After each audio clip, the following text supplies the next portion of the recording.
Hey everybody, it's me, Shepalina, coming to you again today on this Saturday morning. Um, I just wanted to recap my summer. Um, and I have a couple of shout outs that I wanted to do. This was a summer of freelance and me just kind of stepping out on faith and doing my own Shepalina thing and not actually working for somebody else. It was interesting to say the least. It was sometimes I was on pins and needles trying to figure out how I was going to make things meet and ends meet rather, and just going through the course of the summer from June to July to August, and today is actually August 29th. And I felt like it was a struggle in the beginning. Like back in May, I was applying for a job over in New York, and I was going back and forth over there. And that was in lieu of me meeting Chef El Simone of She Chef um, on Twitter, and just communicating back and forth with her. And she came here to Philly. I don't know, I might probably talked about it in some videos back, maybe back in May. And she put me on to that, and I went back and forth, and it was a good experience. I got into the hustle and bustle of New York, downtown New York. There's uptown, midtown, and downtown. So it's not like here in Philly where you're either going downtown, central Philadelphia, which is Center City, and that's it. There's no other, you know, hustle and bustle of like a downtown type atmosphere with the department stores or whatever. Most of the time you get in your car and you go out to, somewhere that's a little further away, and you go to actual malls and stuff like that. But I learned some of the subway system. um I learned that they're very rude in New York, and just before that I was complaining. Well, I still know that I'm going to move to Atlanta, but it'll be a couple of years now. I'm gonna wait for my son to graduate 12th grade. But I kept saying, I'm just tired of Philly. I've been here born and raised, and I haven't done anything different. Like, I've moved all over. We've lived, me, my mom, and my brother have lived in different parts of Philadelphia, definitely. But we still was Philly based, or Pennsylvania based. And, I'm like, I'm tired of it, this, that, and the third. But going to New York and dealing with just their downtown, uh the way things are down there, or in downtown or uptown or wherever. I was in Manhattan. I was on Broadway. Like, you got to come, like the way you come in on the Port Authority, because I was catching a bus. It was really cheap, but it was just something. But I learned the system quickly, and I learned to like move how they move. Just crossing their streets was pandemonium. Like, I was like, Frogger, stop, go. And they never stop. They never stop. The light could be red, yellow, green. They never stop. You just gotta take it. And it's like, that was overwhelming for me or whatever. And I went and I applied for their job. Well, I applied for their job, and I went down. I had a nice interview in a nice office. It was really nice. And then I actually did a trial run of cooking the food and going out, because I was doing a private personal chef type thing or whatever. So I had to go to Manhattan, and my trial run was with somebody who actually who worked for the company, and they actually didn't choose me. And I really believe it was because of me living in Philly and trying to be there 3 or 4 days a week and getting back and forth. And the last client probably would have been at 9 o'clock. Then that would have ran me into, the bus would have been too, I would have missed the 9 o'clock bus, because I would have been just leaving at 9 o'clock. It just would have been a lot. And I think that they could foresee that, even though I was willing to try it. They was like, well, we don't think it's the best fit for you. It kind of hurt my feelings, because I'm like, I know my food was all that. What's the problem? If I'm willing to do it, why can't, you know, you be willing to help? But anyway, I didn't get it. And she was like, well, that's their loss. And that made me feel good. Chef L has really been instrumental in me doing a lot of traveling back and forth to New York or whatever. And it was just like just meeting her, and she had me involved in quite a few things. Like that's how I wound up in Brooklyn with Jerobi, the fourth member of A Tribe Called Quest, and he was fun to work with. He had a Tuesday. I don't know how you said Tribal Tuesday tacos or whatever at this nice bar in Brooklyn, and it was in Bed-Stuy, I believe. And I really loved the neighborhood. Like that travel. It wasn't bad for me because I went over. I already kind of knew the the subway system. I found it right away, and I loved the neighborhood. It just made me feel like I was in the scene from Crooklyn, and I absolutely that's one of my favorite movies because it's about family and just how it operates, how one person can pass away, and it kind of dishevels the family a little bit, but it can all still come back together. But it's just family oriented, and a lot of people was outside on their stoops and just it just was a nice feeling or whatever. And I went, and it was a lot of people, and it was all kinds of tacos. It was what buffalo. Um, it was like a buffalo chicken, shark. We had some kind of corn that we were grilling and putting some kind of special sauce on it. He had all your different fixings to go on the taco. He had prime rib. He had pulled pork. Like it really was good eats, and I was glad to be a part of it. It was super hot because I was right beside the grill, and it was like two barrels like this big, and but it was good to meet him and just being in that atmosphere or whatever. And again, shout out to Chef L because she was like, well, you've got in here, you fit right in or whatever. And she was like, it's always good to have your I forgot what she said. She didn't say face in the place, but your presence. Your presence is always good. I was like, do that, girl. Like that was a nice, smooth way of saying it. She's real smooth, like how she talks, whatever. But don't get it twisted. She will get somebody together real fast. But I just appreciate her affording me that opportunity. And I met her cousin, and she was cool too. And let me think, what else? Just going back and forth over there was an experience, and it was just like trying to get over there. It was like trying to get the money together to get over there. It was just like real tight. So my friend Dennis, everybody know Dennis. Dennis was right in there helping. My girlfriend Deanna was right in there helping. My girlfriend Dion, her husband Andre. Like we all put it together for me to get back and forth over there. Um, who else? Who else? So my girlfriend Jerry. What's up, Jerry?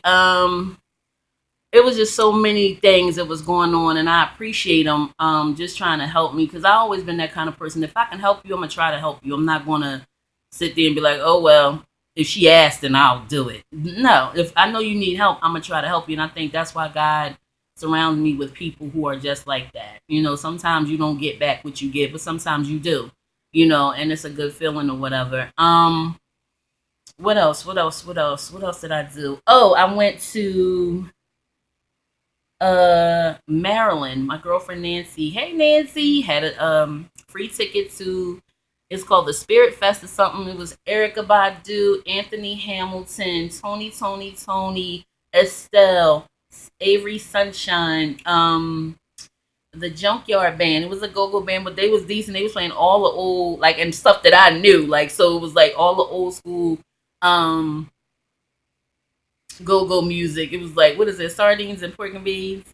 Sardines, yeah, and pork and beans. Or if that's what they're saying, I don't know what they're saying. That's what I thought they were saying. But anyway, it was decent, and they were singing a lot of R&B stuff. So it was funny. Like, say they were singing "Real Love" by Mary J. Love. It was like, "Real love, I'm searching for." And you be with that go-go like kid and play.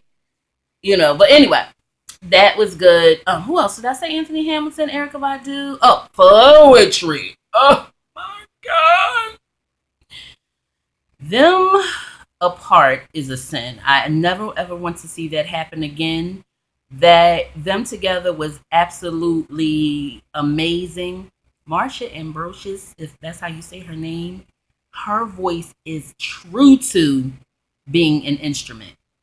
The things that she can do with her octaves and her voice is phenomenal. I actually stood like this the whole time And then Natalie fits right in with the words and the flow assist and the like the rap, but not so much rap, but it's melodic and I just loved it. It was Marsha's birthday. I think it was August 12th that I went down, and we just had a good time. Shout out to her son Cameron, my girlfriend Nancy. She said, I got a free ticket if you can make it down here, whatever. What? Free? That's all you had to say. And it was well worth it. If I had paid for it, it was well worth it. Um, Also, let me see. Oh, my girlfriend Carla. Me and Carla have been friends for years and years and years, and we had lost touch for a minute, but we just regained touch. And she took me to an event that was for like networking. It's a ladies group that they're in, and they empower and they uplift and they all support. And one is writing a book. One they have some of them have a radio, uh, like a podcast, I guess, or on internet. I'm not sure, but they have a radio show. And one I actually met at an event that I went to about traveling. And I knew she looked familiar to me. I was like, I saw you somewhere. She's like, yeah. So it's just funny how things intertwine. And she took me because she was like, I want to help you network. I want to get your business out there. I love that that's what you're doing or whatever.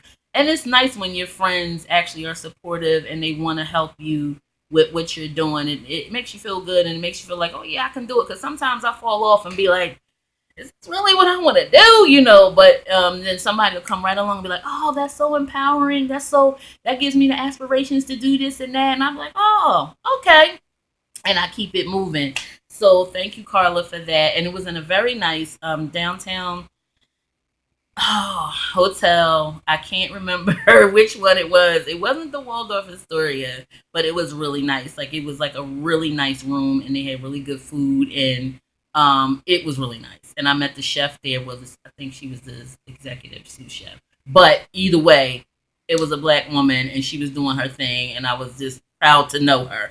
You know what I'm saying? So, and it was actually the lady who I'd met at the other event's cousin. It's just crazy, like how many things, like I might have not have been, making it rain with a bunch of money this summer, but I was rich in just events and people in my life, just going from one thing to the other. You know what I'm saying? So as time went on, I just started really seeing it for what it really was. Sometimes God puts us on a journey, and we vary off on our own. You know what I'm saying? We go off and do things that we want to do when all the time it's right there. You know what I'm saying? But that's life. That's how you do things. That's how you come back to things. That's how you know things are meant to be met. If it's there for you, it's there for you. What God has for you is for you. You might go off on your little script, but your original script is always there. You know what I'm saying? So, also, I want to give a shout out to my uncle. My uncle had my son all summer. And this was the first time ever, and my son is 15, that he's ever been somewhere all summer. And I didn't see him. Well, I did see him for my birthday. And then this last well, no. Was it last weekend? Yeah, it was last weekend. I went down to pick him up in Scranton, but it's like a summer ending family event for me and my cousins all to go to. Well, this is my first summer, but to go down and go to Camel Beach and go to the beach. Camel Beach is actually a water park, and then go to the actual beach. And one of my cousins is following in the footsteps of me. I don't know if it's all like that, but I know she's going to school to be a chef. My cousin Nia and her baby Jasir. She works at like a resort where we could actually go to the beach or whatever. So we actually didn't wind up doing that, but it was fun nonetheless. We had a really good time. My cousin Aisha, Troy, and Anaya. What's up? My aunt Nisi, Jamie. Who else? Who else? Liz and Tommy. Shout out to my cousin Tommy. He helped me in a big way this summer with keeping my what is it? He's my tech guy. I go to him for like, look, yo, what's wrong with this? I can't get this. My Wi-Fi ain't right, whatever. And he helped me out greatly because yeah, without having cable, you need something. So I appreciate that. Liz, we kind of bonded this summer and watching the crazy ratchet shows, and we did all see Straight Out of Compton together. We went to the Cheesecake Factory, so I did a lot, and I had to stop being down and just because it wasn't like it was last summer. Sometimes you gotta roll with the punches and go with the flow. You can't just be dwelling on the past. You gotta get what you got and keep it moving. You know what I'm saying? Um, what else? What else? What else? Um, Let me put my glasses on. I'm sitting here trying to figure out what I wrote. Let me see. Oh, and I was doing a lunch special thing this summer where I would make food or whatever just on Fridays, and different things or whatever. Some things went well, some things didn't, but it was an experience, and people who supported and always buy stuff from me no matter what is my friend Grace from Veterans Affairs. Yeah, I'm shouting their name out only because I want to shout out Grace. And I used to work there for over 21 years. And yeah, that's all I'm gonna say about them. And who else? My girlfriend Tessie. It's just so many people. Shantae. Who else? Who else? Who else? If you know you support it, please. If I don't call your name, I'm sorry because I'm gonna post this on Facebook. So if you say, "Oh, I supported her and she ain't call me," I'm sorry because I really don't have all the names here, but I'm just thinking about people who always, always, always, no matter what I'm doing, support me. It could be the littlest of little or the biggest of big. They always be like, "I'm in." You know what I'm saying? Right away. And that's Tessa and my girlfriend Leah, um Kitten's daughter, Lynette, who else? Oh, and my baby love Chris Miller. Chris just went back to school. This is his senior year in Morehouse, and I can't believe it because we was just having his trunk party. I was just telling his mom Leah that like I can't believe it's going so fast. This time is going. My son going to the 10th grade. He said, "Listen, mom, I know I didn't do as good as I should have done in the ninth grade, but I'm gonna do better." And I just appreciated that he realized that the ninth grade can throw you off your game sometimes with the new lay days and the basketball team and just being social. And my son's a good looking guy. But I tell him at the end of the day, that wears thin. You can't just be good looking. You got to show what you know and show and prove. Because people get tired of that same old "I'm cute" song. Please believe it. That ain't gonna get you through. It'll help, but it ain't gonna get you through. So, and to get them scholarship coins, yeah, you need to go ahead on and do all those things that God blessed you with, those talented things. That yeah, don't play with me. Anyway, but that's it. I think that's it. Oh, did I shout out my Uncle Dennis? Yeah, my Uncle Dennis. Um, who else was there with us? Oh, I'm sorry, the little kids. I said Jasir. I said Deuce and Mary, my little cousins who are hilarious. Especially Deuce. Anyway, I said Nia. Oh, my cousin Aisha. I'm sorry, my cousin Aisha. We beefed and everything. We was all like, "Well, what you done? I mean, you all spazzing out. What the hell is going on?" Then we was like, "But I love you, and I don't know how we went there, cause I will die for you, and my blood. You like my sis. I know. I don't know. I be tripping sometimes." But we came right back to love or whatever. And even though the devil was busy because we was all getting together and we was all having fun, and it was about to be some fun stuff going on, the devil uses certain folks. And I felt like he was almost using me to like mess up the weekend and everything was going fast. I don't even know why something got in me that quick and what made me just mad. Like I was like, it ain't nothing but the devil. Even my uncle said, "Stop, everybody, just listen," and brought us back to love. You know what I mean? Because at the end of the day, family, we all we got. And I feel like I kept saying, I feel like I'm alone, because I don't have my immediate mom and my grandmom who was always the backbone of everything. And I miss them. I really miss them, but I don't want it to always be, I have to let my family help me sometimes, and I have to learn that I'm not alone or whatever. And things ain't gonna go exactly how I feel like it should go, but that doesn't mean that it's not there for me or whatever. But all in all, I had a great summer. I can't even complain. You know what I'm saying? Saw a good movie, ate good food, met some new people. I've been around the world, and yeah. Anyway, Thanks for watching me. Remember to thumbs up this video. Thumbs up. Share it. Leave some comments. I will see you. I'm gonna do a Love and Hip Hop review of the reunions. I think that's it because I don't know, people don't watch it that much, but I'm gonna still do it anyway. Okay, peace.